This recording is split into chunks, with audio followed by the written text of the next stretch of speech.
আমরা কয়েকদিন যাবৎ কৃষি ডিপ্লোমা শিক্ষার্থীরা 8 দফা দাবি নিয়ে আমরা আমাদের আন্দোলন এবং কর্মসূচি পালন করে যাচ্ছি।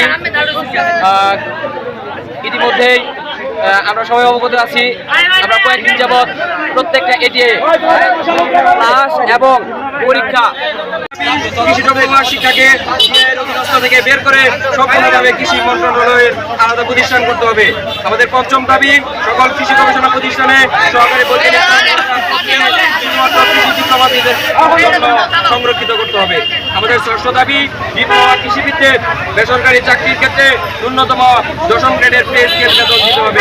কৃষি ডিপ্লোমা শিক্ষার্থীদেরকে মাঠ সম্পত্তির ভাতা প্রদান করতে হবে। অষ্টম দাবি, উপসহকারী কৃষি কর্মকর্তাদের চাকরিতে প্রবেশের পর 6 মাসের ফাউন্ডেশন ট্রেনিং এর ব্যবস্থা করতে হবে।